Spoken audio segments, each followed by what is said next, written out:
I spent most of Sunday afternoon brushing Betsy, our golden retriever. Her official name is Elizabeth Barrett Browning II because she's a how do I love thee, let me count the ways sort of a dog. The sun was warm and the breeze was cool, and it felt really good to see her dead undercoat pull free of the living hair. It would catch up in the wind and fall in scattered tufts of softness all over the yard like prayers tucked into the wailing wall. We were grooming because I was planning on taking her to our church baptism at 7 o'clock.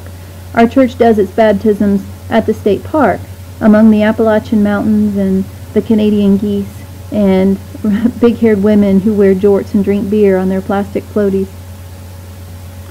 Taking a dog to church always seems to help somehow. I wonder sometimes if dogs were given to us as evidence of what people could have been if Eve had just kept her mouth shut. My social strategy for the evening was pretty simple. I was just going to stay at the edge of the shelter and play with the kids who would inevitably be playing with my dog. Sitting there, I could be quiet and think, and I could watch people. Everywhere I looked, I saw little groups of church folks clucking like ducks over plates of potluck food. There were plates with a corn dog and some Greek salad, noodles, a wad of spaghetti or a fudge brownie. The food was mismatched like our families, sitting over park tables, humming in conversations and in laughter. Somebody sat down and started talking to me, and then a few others did, and I let myself fall into the rhythm of the community. There was kindness and interest and love and concern pouring over me like a warm tub of bath water. I looked into their eyes. These were the eyes of people who take meals to the homeless and who make safe places for unwed teenage mothers to raise their children. These are people who might abandon me if I needed them, though. But they're people who give cars to families in need and who make new lives for children of prisoners. But they're also people who might turn on a brother in the dark with a kiss. But these are people who have forgiven deeper life wounds than I can begin to fathom. People who might someday need to forgive me. It's the church. It's such a weird mix of kindness and of pain. After our meal, we all sang, and then a second grader came up to the microphone to explain why he wanted to be baptized. He said, very simply, "Jesus died to pay for the bad things that I've done. He loves me, and He's forgiven me." I thought about it. The bad things. Jesus died for all the bad things.